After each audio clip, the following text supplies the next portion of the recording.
It started out like any other Tuesday.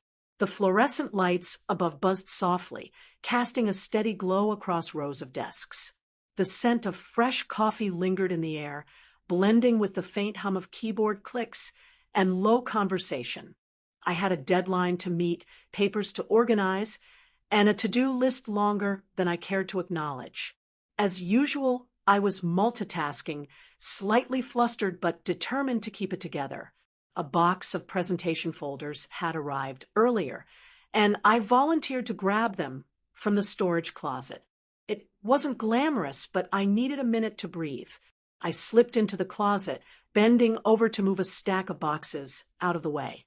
Just as I reached for the last one, I heard the door creak open behind me. "Oh, sorry, didn't know anyone was in here," came a voice I recognized instantly. Deep, warm, always carrying a hint of humor. I turned quickly, slightly startled. It was him, my colleague. We'd worked together for over a year. He was sharp, dependable, and carried himself with this quiet confidence that people naturally gravitated toward. We'd shared a few laughs during meetings and exchanged the usual small talk, but until that moment, we hadn't really seen each other beyond office roles. He stepped in and smiled, a little amused by my startled reaction. "Didn't mean to catch you off guard," he said, reaching past me to grab a set of folders.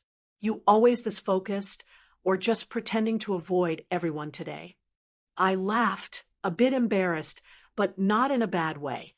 There was something about his presence, so calm and steady, that made me feel at ease instantly. We ended up talking for a few minutes about nothing particularly important: weekend plans, a mutual love of old-school R&B, and how we both preferred tea over coffee, even if no one else in the office understood it. It was light, easy, and natural, but when I walked out of that closet with him, beside me, something had changed. It wasn't the conversation itself. It was the energy, the way he looked at me, not just as a coworker, but with a curiosity I hadn't noticed before.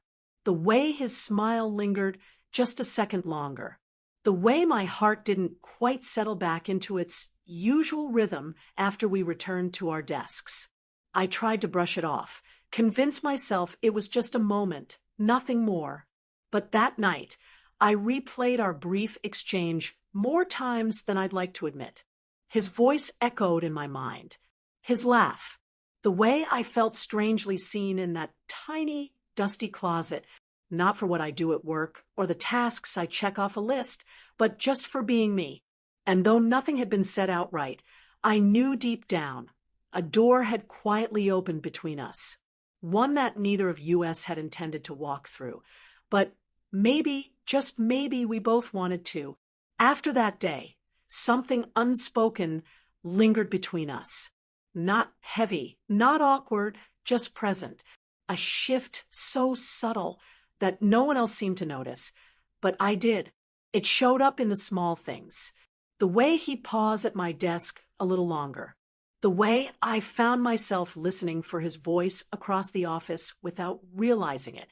There was no grand confession, no dramatic gesture, only a growing comfort that quietly wrapped itself around us.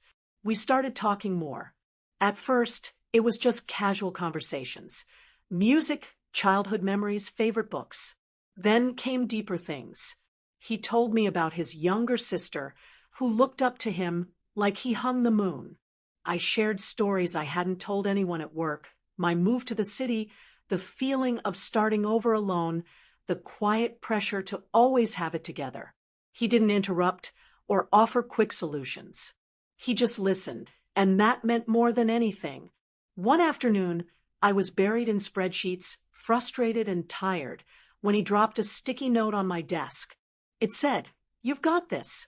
Let me know if you need help."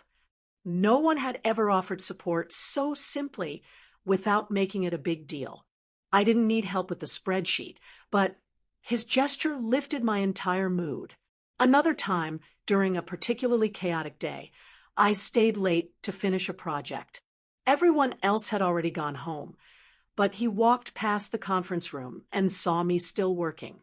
Without saying much, he came in, sat across from me, and started helping. We worked in sync, no need to explain much, just naturally in tune. When we finally finished, he looked at me and said, "You push so hard. Just don't forget to breathe." There was no denying it. He noticed things about me others didn't. Not just how I worked, but who I was underneath all the polished effort. In turn, I began noticing things about him. How he always made people feel included. How his kindness was effortless, not performative. How he paid attention, not just to details, but to people's energy. We began texting outside work.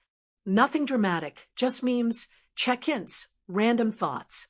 But it made me feel seen, like someone out there genuinely cared how my day went, whether I had eaten or if I'd gotten that annoying task off my plate. It felt safe. It felt real. Still, neither of us named what was happening. Maybe it was fear of ruining a good thing. Maybe it was respect for professional boundaries. But the more we stayed in each other's orbit, the more undeniable the connection became. It wasn't based on flirtation or passing interest. It was built slowly through mutual respect, patience, and understanding. And that made it more powerful. It wasn't rushed or forced. It was unfolding naturally in its own time.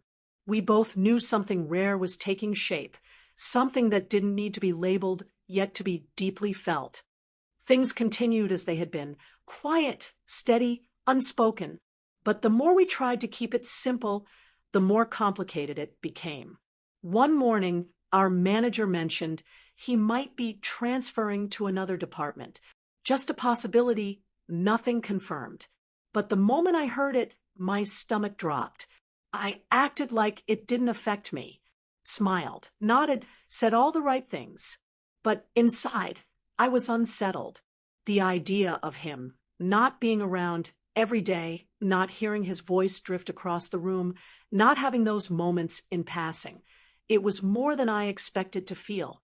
I realized how much I'd come to rely on him, not just as a colleague, but as a presence in my life. He noticed the shift. Of course he did.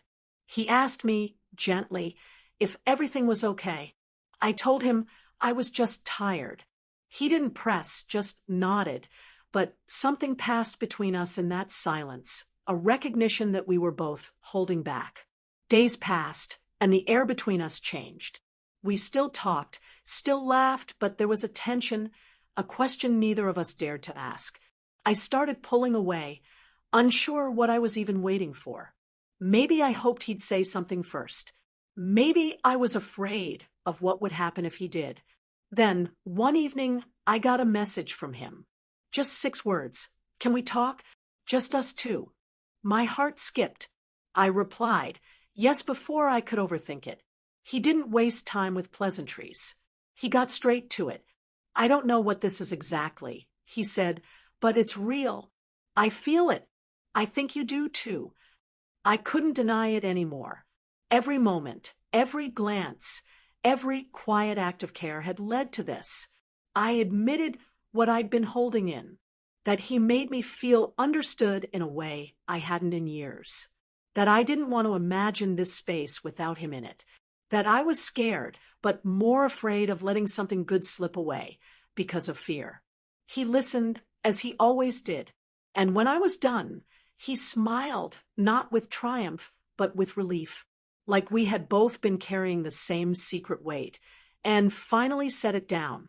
There was no dramatic promise, no declarations of forever, just honesty, vulnerability, a shared understanding that what we had deserved a chance to grow beyond the walls of our workplace.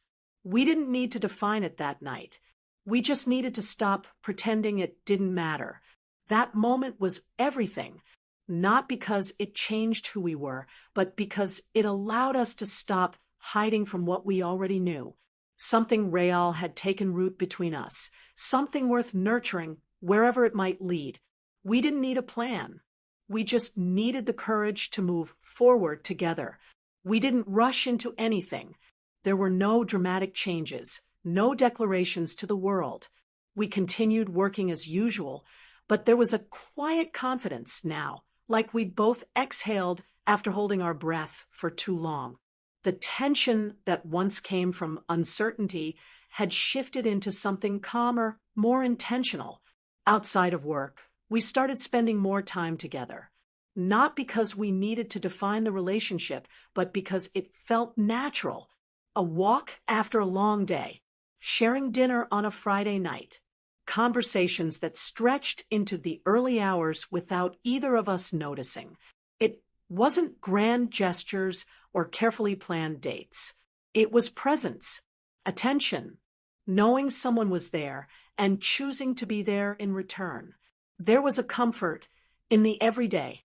He remembered how I liked my tea, the way I instinctively organized things when I was stressed, and how I lit up when I talked about books.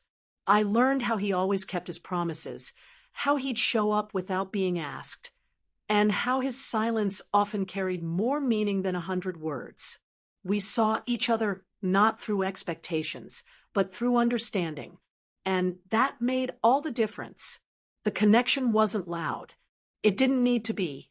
It grew in quiet ways, like when he brought my favorite snack after a rough day, or when I called just to check if he got home safe. We didn't need to constantly prove our care. It was there in the details, the consistency, the respect. We talked about the future, but not in sweeping statements. Just simple thoughts. What it would be like to build something slowly, intentionally.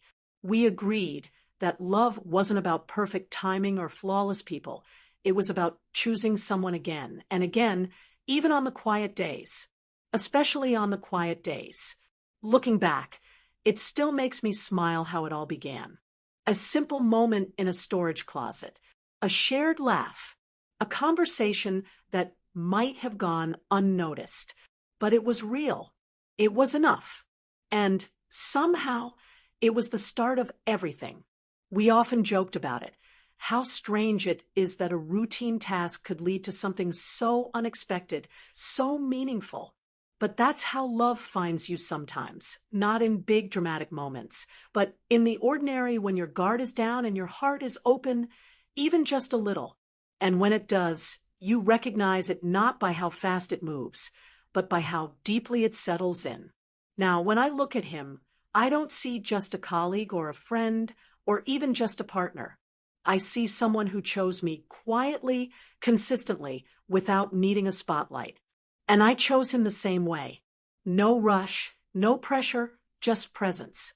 That's what made it real. And in a world that often confuses noise with love, we found something steady, something lasting, something true.